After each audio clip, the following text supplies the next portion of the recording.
everybody. It's your girl, Michelle, with Girls Talk Real Talk. Because guess what? When girls talk, just about anything can happen. So, today on our show, we have Miss Erica Brooks. So, Erica, why don't you introduce yourself to our listening and viewing audience? Hello, everyone. I am Erica F. Brooks. Most people know me as the founder of I Know My Value. And basically, it is a faith-based marketplace business. I know my value because Jesus paid the price. My specialty is basically helping people tap into their ability to get wealth. I like to say God has given us the ability to get wealth. I provide the roadmap, but we know that that's holistic. Number one, knowing who we are because of whose we are, and also using our gifts because we understand our gifts will make room for us. Okay, well, welcome again, Erica, to our show. I am really ecstatic to meet you and to share this moment with you. So I want to jump right into it because I'm curious as to how you came up with I Know My Value. You know what? If I'll be honest with you, it was probably around 2011. I had been for years. I can't even, I don't even know how far back, maybe probably since I was 18 years old before I even knew much of anything, have been pouring into women. And even when I didn't know my worth. So fast forward, entered into ministry in 2006, was doing women's ministry, and the Lord gave me I Know My Value. And at that time, to be honest with you, I did not truly know my value. I was still dumbing myself down. I was still just trying to fit in. I still had approval addiction, but I didn't know why, but I went with it. And when I really began to go on a spiritual journey, he tied it to I know my value because Jesus paid the price. There was some blood that was shed for me. I used to thought my value was caught up in a title. I used to think my value was caught up in a particular social economic class. I used to think that my value was based on a relationship. I thought that he was the prize, and then I soon learned that I was the prize. And so it was just a combination of things of finding myself and really getting spiritually grounded that I realized that you don't know who you are until you know whose you are, and that's where your value comes from. And then I began to use that and not only for ministry, but also in the marketplace. Know your value in the marketplace. Yes, you can be a believer, but it's okay to charge for your services because the word tells us that our gift makes room for us and bring us before great men. So learning how to position ourselves and know our value spiritually, personally, and in the marketplace.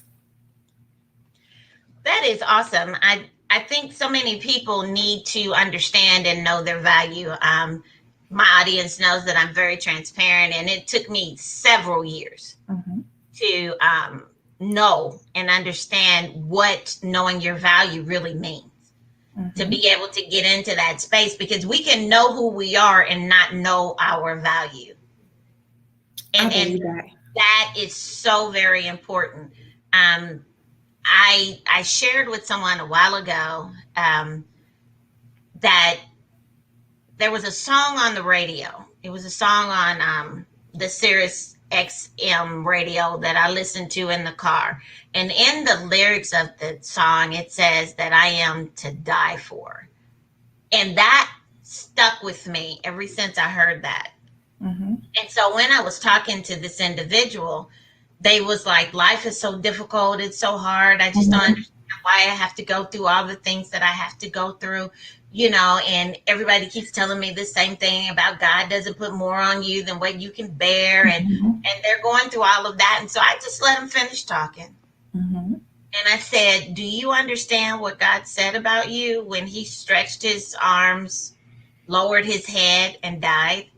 And she just kind of looked at me dumbfounded. I said, he literally said that you are to die for. Wow. I love and, it. And I think that really begins to speak to what our value is. And for us to really step into that space that gives us permission to say, okay, this is who I am. I know my value. So I'm not going to settle for stuff that demeans me.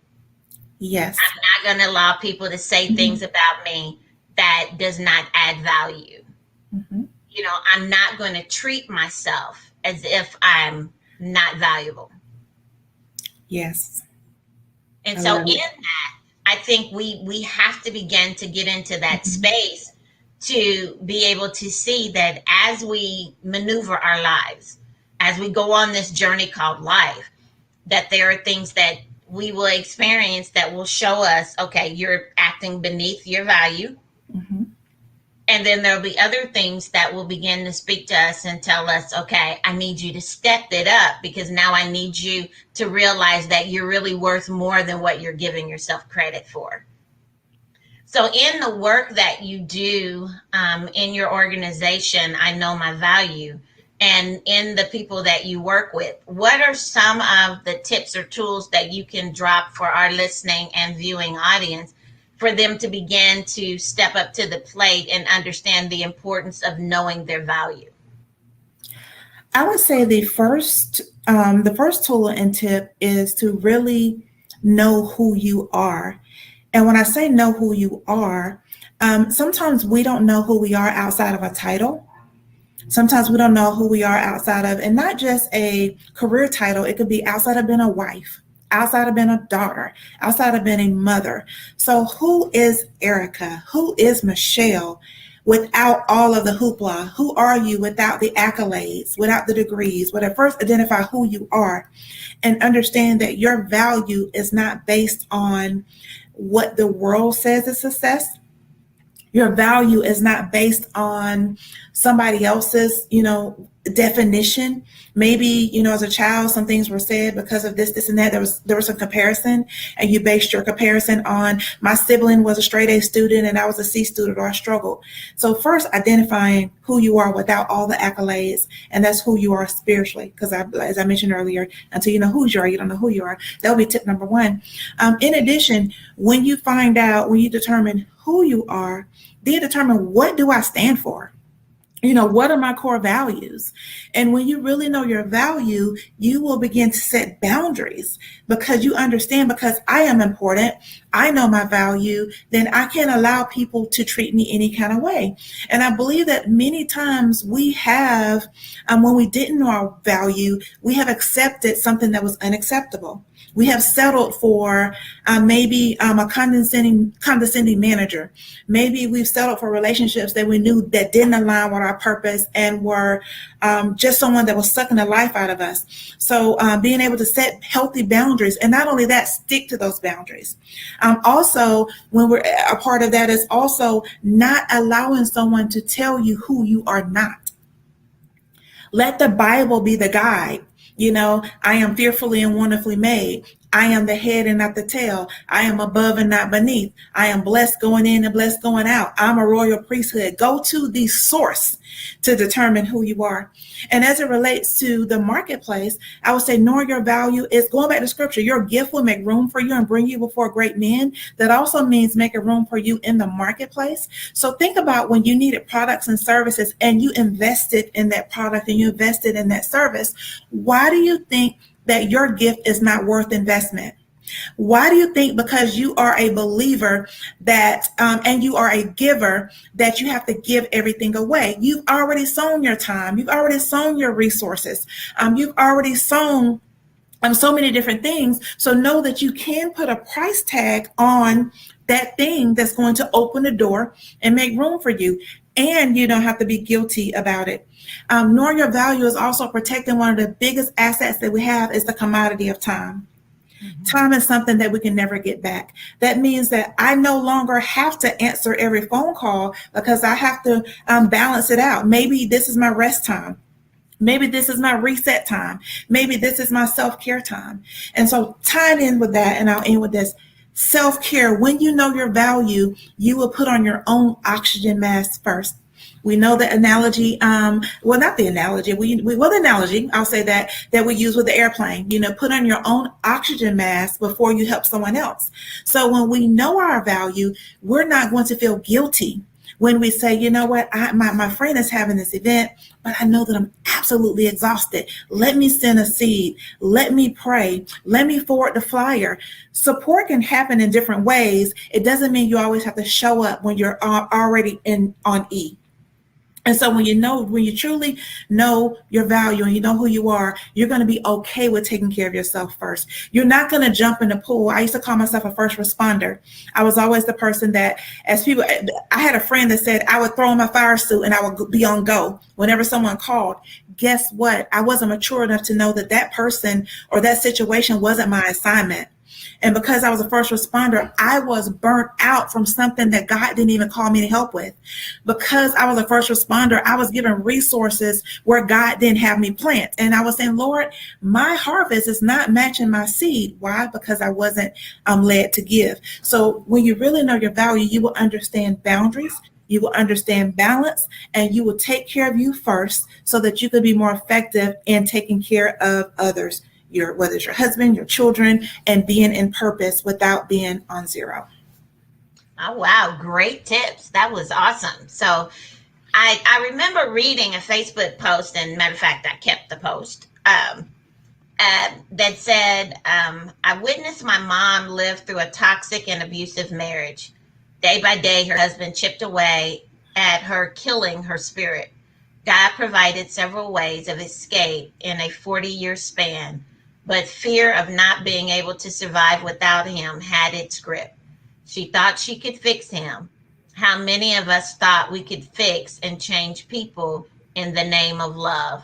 Yikes. That spoke volumes to me. Mm-hmm. And the reason that it spoke to me is because a lot of people don't understand why she stays or why he Yeah. stays.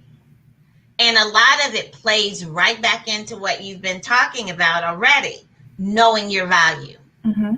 realizing what it needs to have. So you were saying in that post that she had been in that relationship for over 40 years.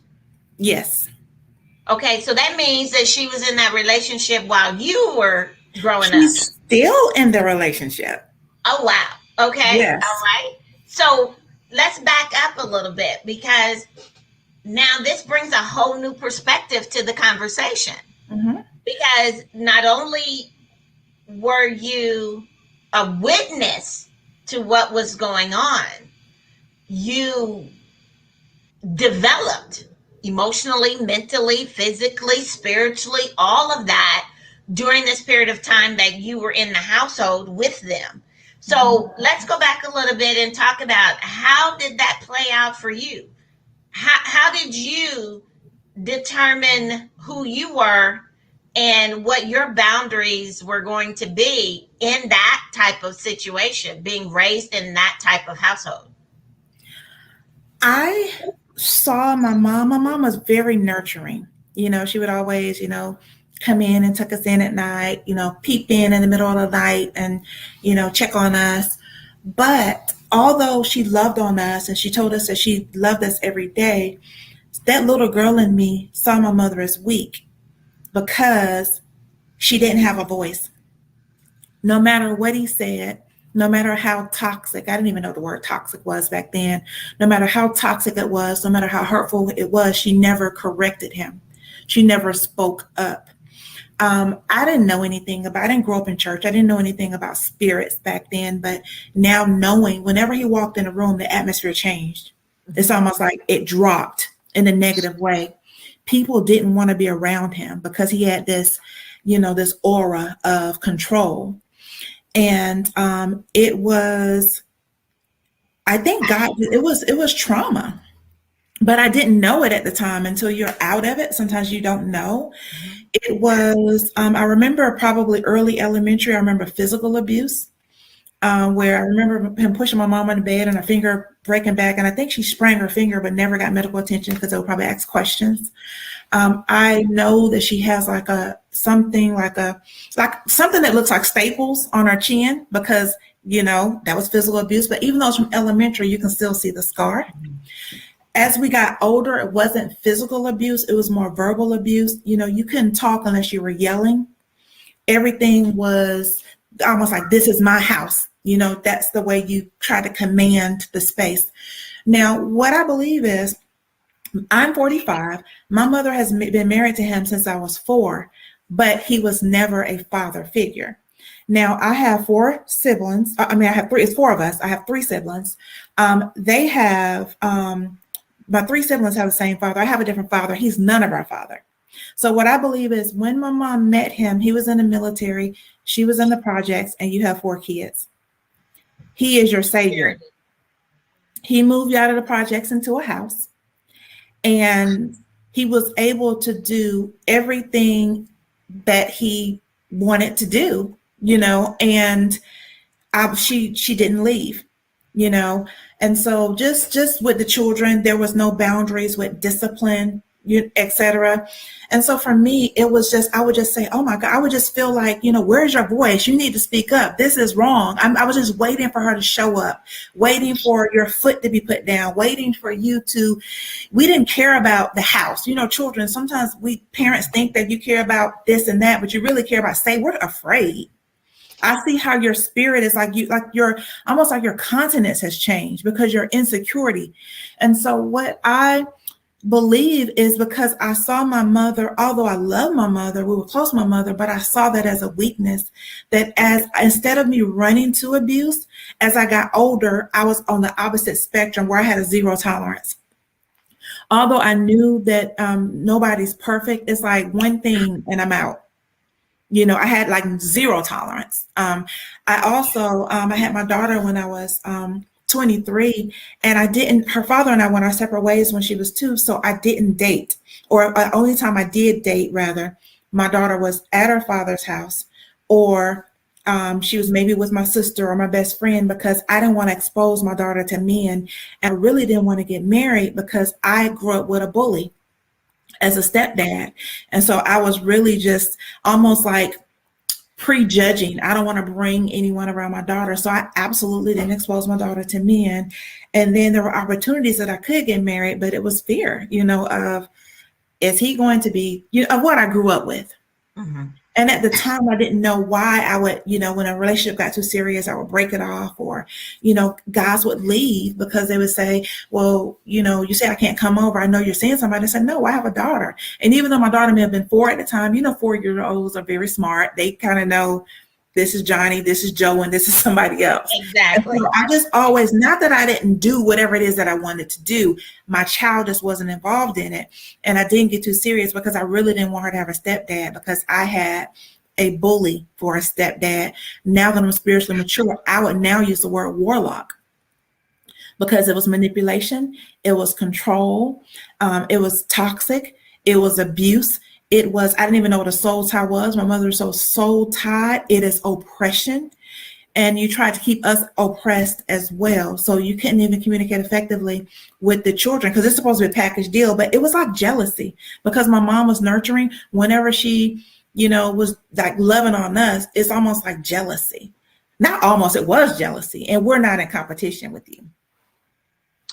Wow, that is important to bring out, because I think a lot of times we don't think about what that looks like. We don't mm-hmm. think about how other people may be viewing what is going on from the outside looking in. Even from your childhood and the things that you experienced, by him being the one that always needed to be in control and have the spotlight, in essence, on him. What did you say to yourself? How did you set those boundaries to where you had the no tolerance? Because there had to be a conversation that you had with yourself at some point in time when you said, I'm not going to do this. This is not going to be how I live my life. Yeah.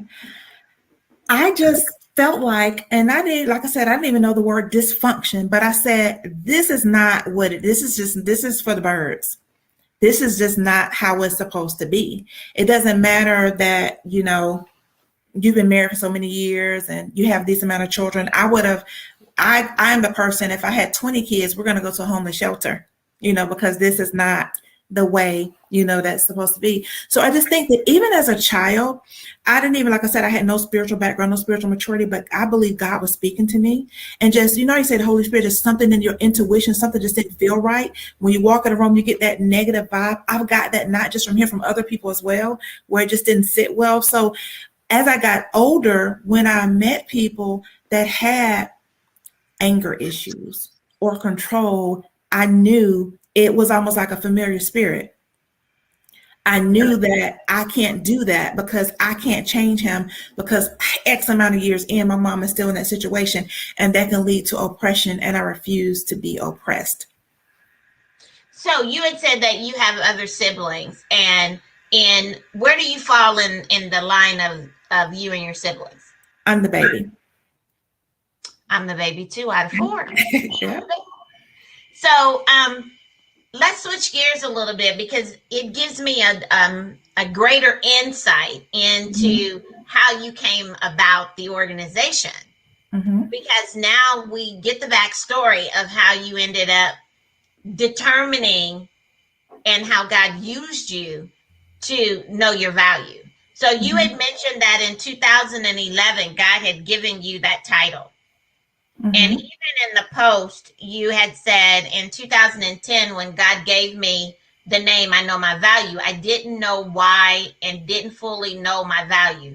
Although I was already leading women's ministries, God charged me to be a safe place for women, regardless of the situation, and pour in with transparency beyond the church walls. I get flooded with inboxes from strangers needing a safe release. I get it now. So as you were coming out of being in your mom's house and you're stepping into your own, and God has now given you this charge of what your purpose is and what he wants you to do, how did you step into that realm? Because sometimes we can know what we want to do, Yeah. but we don't know how to step into the purpose. I think that I was thrown into it because I suffered with I would always dumb myself down. Like I always wanted to, I was always a seer, and I was always someone that may have had revelation but didn't know it, right? Because like I said, I was spiritually ignorant, and I wanted to be in the back. And so I would be feeding stuff to other people. And a lot of times the same thing that God gave me, they was using that, right? And so what happened was every ministry that I went to, someone would try to put me in the front. Oh, you're going to teach Bible study. You're going to be a women's ministry. You're going to do this. And I ended up leading leaders. And so it was like, even though it wasn't like, ready or not, here I come. It was like, you're thrown into this thing. And so what I realized is even before that, because I think it's not about a title, people were always coming to me for counsel. And even strangers on Facebook, they would share very intimate details of their life. And I'm thinking, well, they have a pastor or they have a best friend. They say, I can't tell anybody this. And then they would just share, or they would say, hey, Erica, can we go do lunch? And I would think they wanted to do lunch for business. And that the women would just weep and share, whether it's past childhood trauma, whether it's I'm in this relationship with this married man and I know that it's wrong, but I don't know how to get out. And when I realized that people are trusting me with the intimate details of their life, and then they'll say, well, you didn't judge me, you didn't beat me up. I realized that was definitely part of purpose because people were getting beat up. Even when they had spiritual leaders, they couldn't be real. They couldn't come and be naked and not ashamed. And so I was doing the work, but didn't call it work because it was just natural, what people reaching out. And so when God gave, I was doing that before I know my value. When God gave me, I know my value, it's okay, this is going to be, I've been doing women's ministry. This is going to be women's ministry. And then fast forward, I changed it into, because I already had business and marketplace and I was lumping it together. So I separated, kind of ministry and marketplace, even though I do marketplace ministry. So it's really, I know my value is the name I know my value now is under I know my value consulting, but I still use the original, like I know my value kind of DBA for ministry, because who I am in ministry is never going to be separated from the marketplace. I've tried so many times and it just doesn't work. And so it's really just telling women, and I deal with men, but I really feel like my assignment is more so women.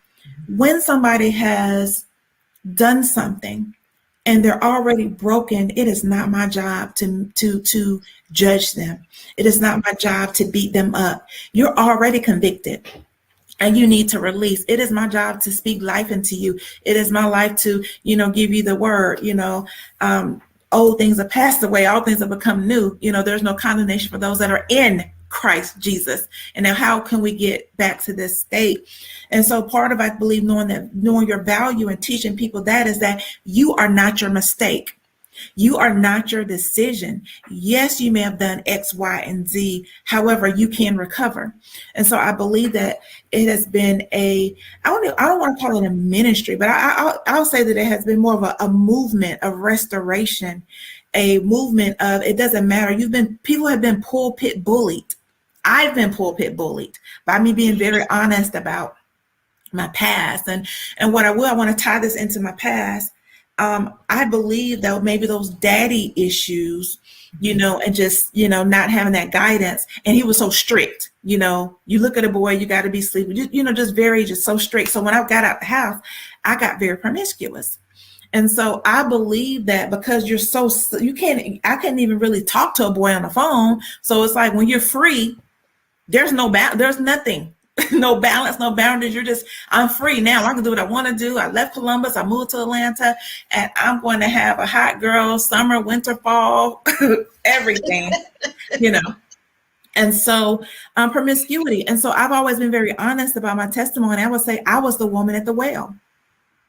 And so it was a lot of things where when God began to call me, because I know my testimony of past promiscuity, that I felt like God couldn't use me. But when I got free enough to believe that that's why God can use me, because when women come to me, I'm transparent. I don't tell them when they say, well, hey, Erica, how have you been celibate or whatever? I don't tell them I'm a superhero. I say, you know what? I'm human just like you, but the word says make no provision for the flesh. When I decided to walk that walk, I stopped putting myself in situations where I could fail. It wasn't that I'm better than you. It wasn't that I'm stronger than you. It's that I know myself and I did something different. So I believe that people don't want you just throwing scriptures at them. People want real stories. They want to say, when you were having this weak moment, what did you do? When you went through this when you saw this growing up, how did you heal? What did you do? I didn't get counseling until, I probably went for counseling in 2016, but it wasn't a good match. It wasn't until 2018 that I got counseling and realized there was some residue there. And that was because I don't even refer to him as my stepdad. I say my mama's husband.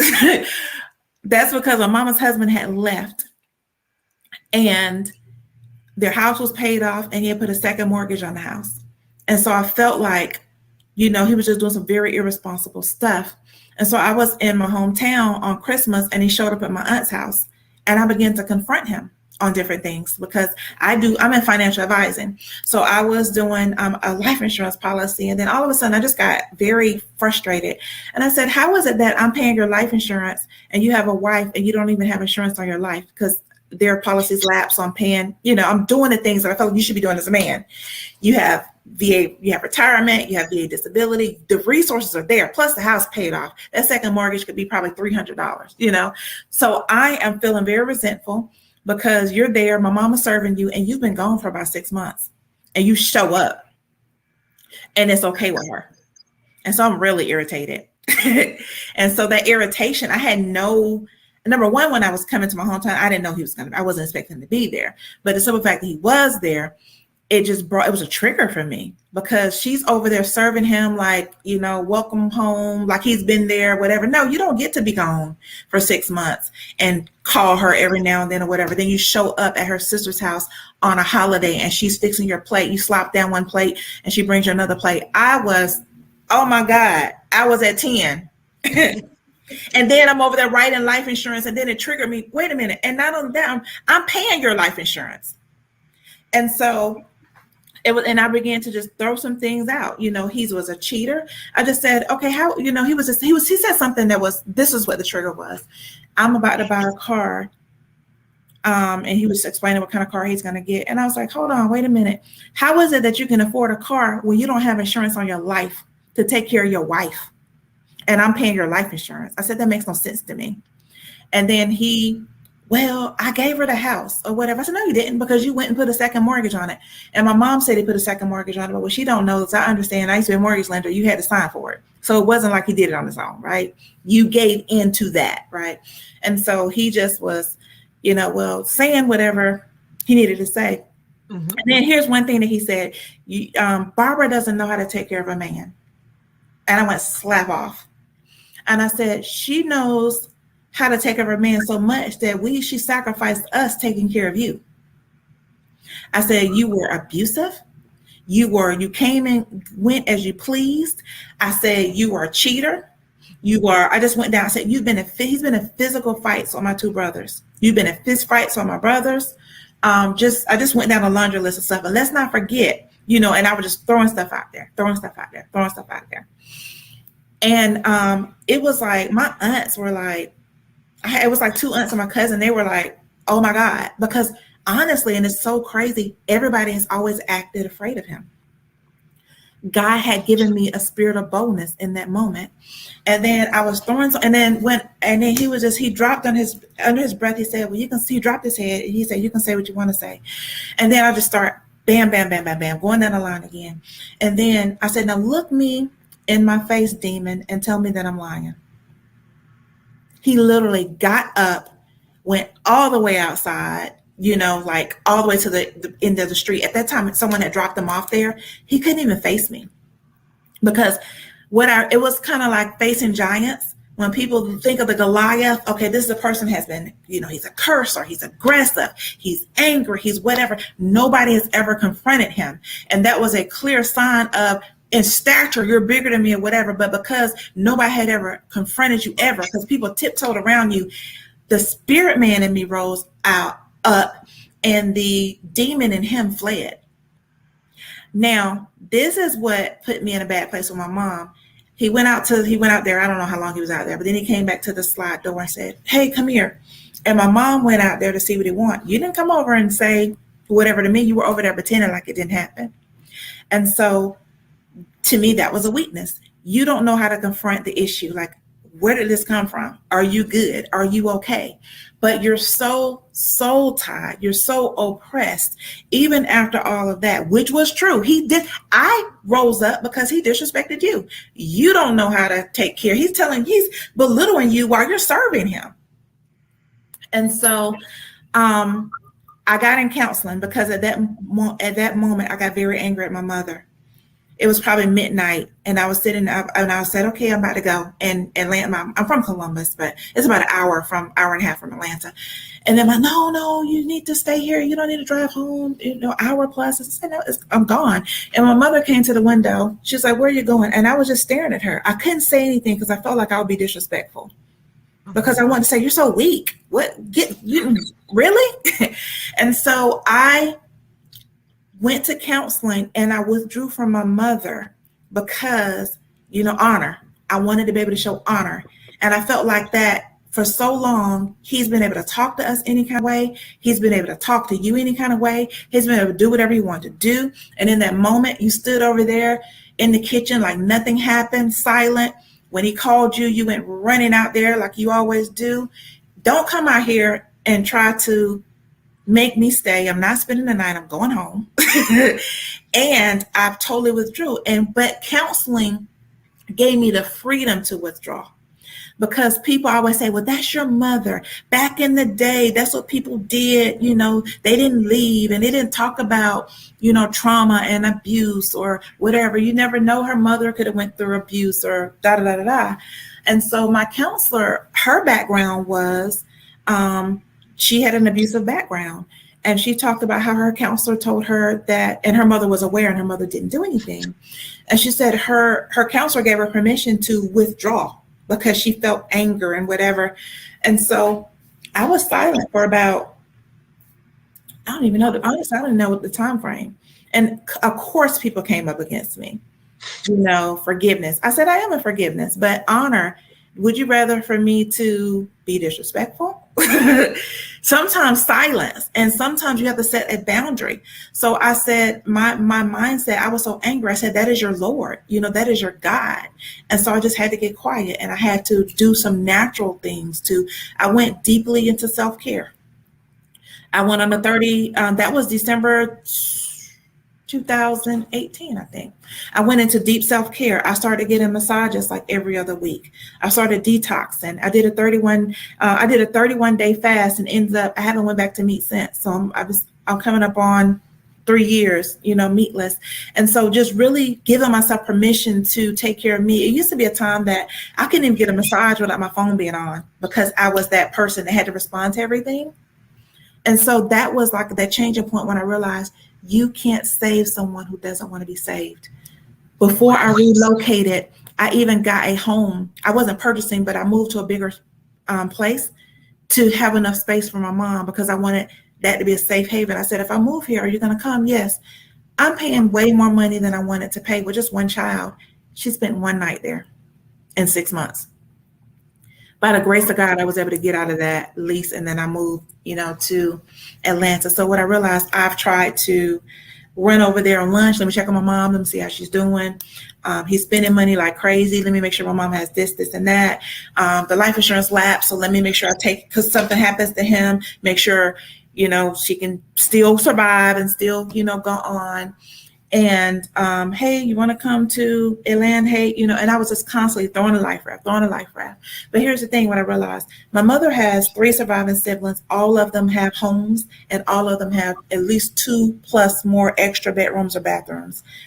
Each one of my siblings have our own spaces with at least one extra bedroom or bathroom. My mom has 6 ways of escape. She doesn't want to be saved. And I had to come to grips with that. This is a situation that she chooses to be in. Not only that, they own, my mom and her siblings owned some land, and they sold that land in the spring, and they got a lump sum of money. They owned over 100 acres of land, so I know that was a good amount of money, even though they're close-lipped about how much it was. So that lets me know, not only do you have the places to go, 6 places to go, you also have the resources to go. That if you wanted to pay, you don't even have to buy again. If you wanted to pay your rent up for a year, 2 years, 3, you got the resources to do it. So you want to be in that situation. And so that is where the knowing your value comes in, and saying, sis, listen, don't let money be your God. Yes, he may be the provider or whatever, but you have to know that God will provide, because as you stay in a situation that's toxic, it's going to constantly, notice I said in the post, chipping away at her spirit. It was no longer physical abuse. It was just chipping away at her spirit. You're saying stuff that's putting her down, or you're gone and she doesn't know where you are. And so you're worried about your husband. Not only that, he has health issues. So, you're the one that does a lot of things for him. And so I would just tell, my message to people is, even with family, because people think that you can't set boundaries with family, you have to set boundaries with family. Sometimes I've seen where people may have siblings that just have a takeover spirit. You have to set boundaries. It doesn't mean that you don't love them. You just say, I'll give an example. If there's a married couple and you have a sibling that comes over and tries to disrespect your spouse, you have to put your foot down. Yes, you love your sister. Yes, you love your brother, but you have to set the boundary. This is you and your husband's house. Set the boundary. Know your value. If you have someone that's kind of always saying, remember when you were this, or remember when you were that. Yes, you may have done this. Yes, you may have done that, but that is not the essence of who you are now. You have to get free enough that it doesn't cripple you when somebody brings up your past. It doesn't stop you. It doesn't oppress you, and just say, you know what? Yes, I did it. Yes, I was, or whatever, and understand that is now, your testimony. And so I'm not saying that it's easy, but I am a proponent of counseling, not just going to talk to your pastor, because guess what? I'm a pastor. I needed something natural. I got scripture. I know how to pray. I know how to fast, and I got seasoned that, but I needed some practical tools, some practical information. That practical information was start journaling. Journal your thoughts. And that journaling was like a release. That practical information was, guess what? You don't have to respond to the text. You don't have to respond to the call. You don't have to go there. Don't put yourself in situations where it's going to be a trigger. I'll give you another example. After that happened, and I re-engaged with my mother, I called one day and she put me on speakerphone and tried to make me say, hey, speak to him. That was a trigger for me. You're not going to force this relationship. And so what did I have to do? I had to pull back in, because I get it. You love him, you love me, and you want everything to be cohesive, but I am choosing me. And so You have to choose yourself and be okay with it. Not only that, you have to choose your family. So what if you have a child that feels uncomfortable with someone else? Hey, aunt such and such makes me feel blah, whether it's comparison or bullying, you're chubby, you're thick, and they feel insecure about themselves. You have to say, hold on, don't talk to my child like that. Don't make them feel insecure. And so being able to protect the ones you love, because one of the biggest challenges with trauma is when you don't feel protected by your parents. You got to feel protected. Do I know my mom loves me? Absolutely. Do I know she loves us? Absolutely. Was she abusive to us? No. But by her not having self-worth, she allowed so much. Now, this is something huge. I've never shared this publicly, but I'm so free. Her husband used to, and I had totally forgot because, I think sometimes with trauma, you can forget things. There were times that he walked around with a rifle. Wow. And it was just kind of like mumbling under his breath, "It's my house." Now, did he ever point it at us or whatever?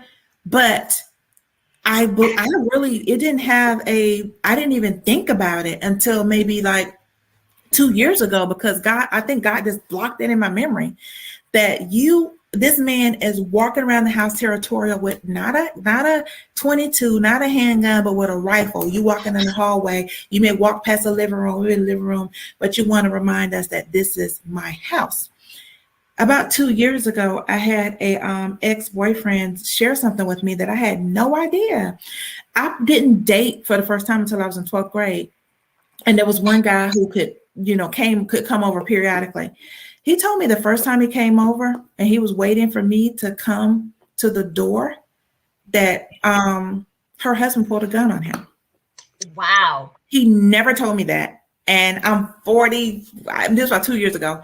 Here it is, this many years later. And he told me that. He said, "Do you know that he pulled a gun on me?" And I'm thinking like, wow. And so I would never, it doesn't matter, sometimes the church says, God hates divorce. Well, God does not. God says, love your wife as Christ has loved the church. Are you in a marriage where, you're being loved as Christ has loved the church?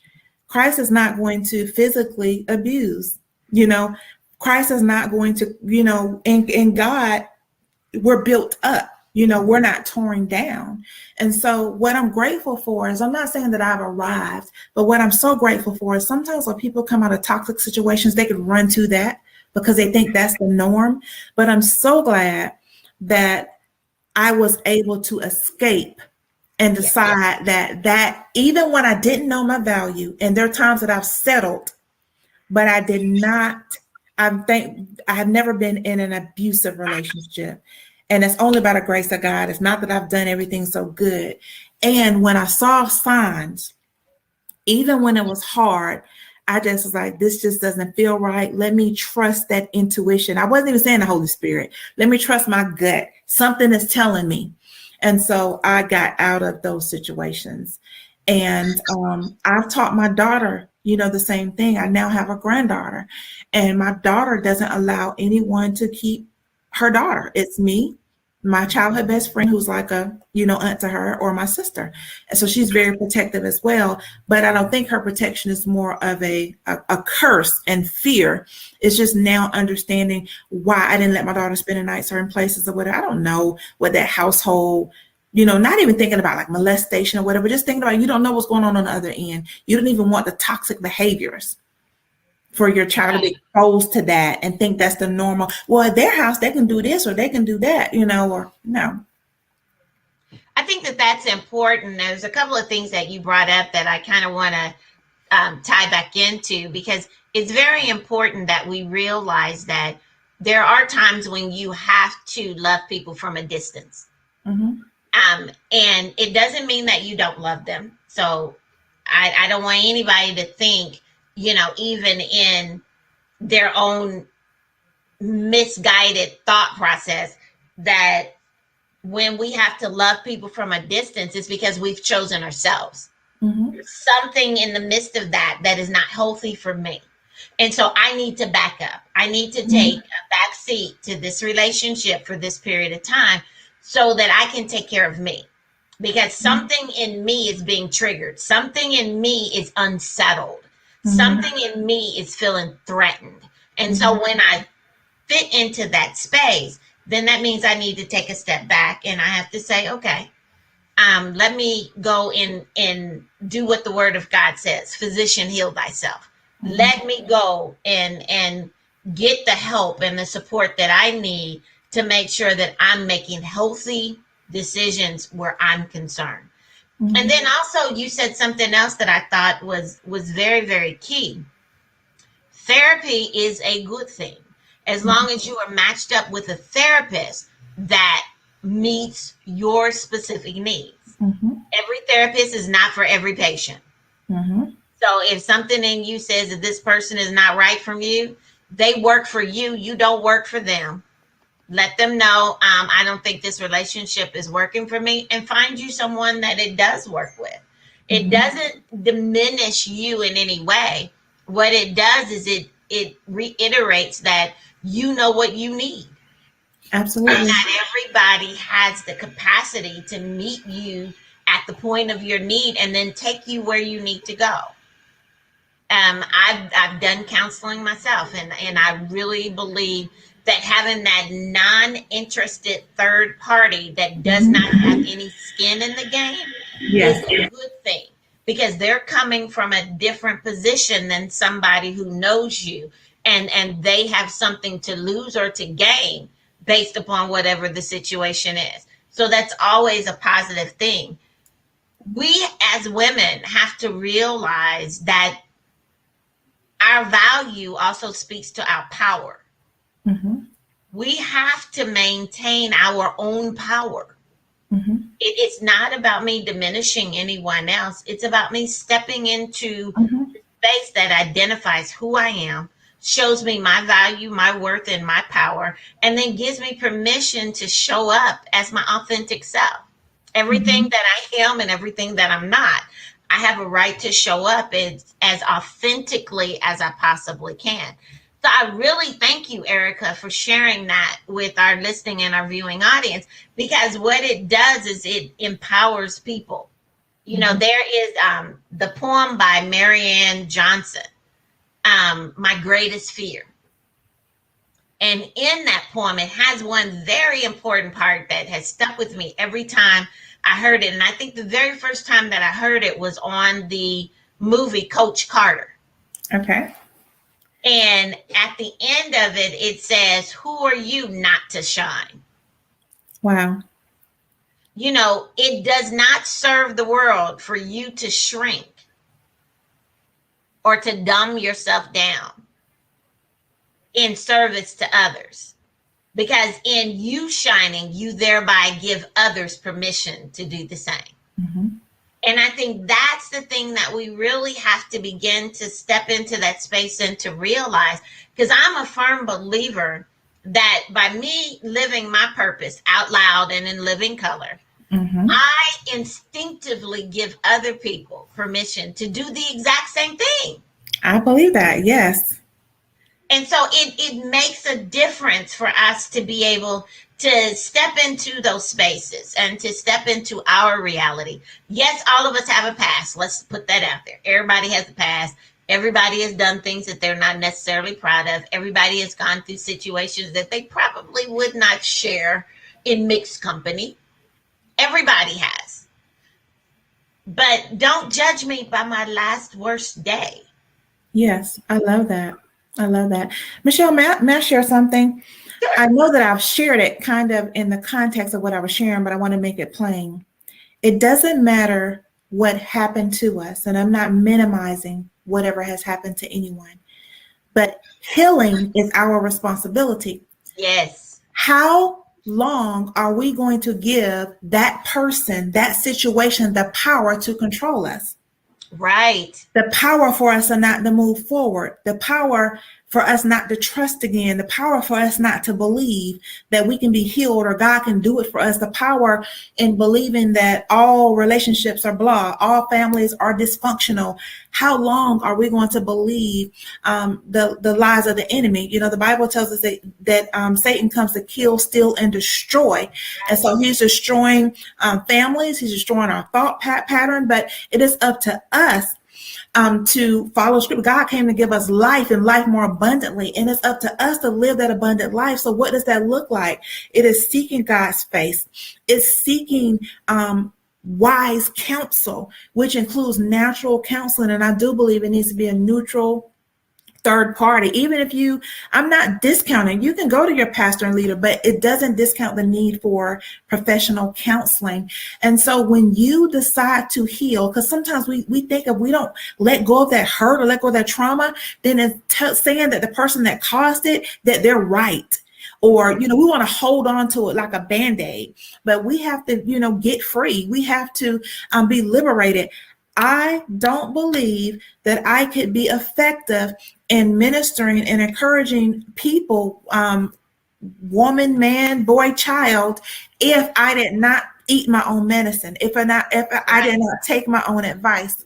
And so the first thing is, you don't even go to Doubting Thomas. You have that girlfriend or you have that boyfriend that always tells you, just pray about it. Well, guess what? I have prayed about it. Or guess what? I'm so tired and exhausted, I don't even want to pray.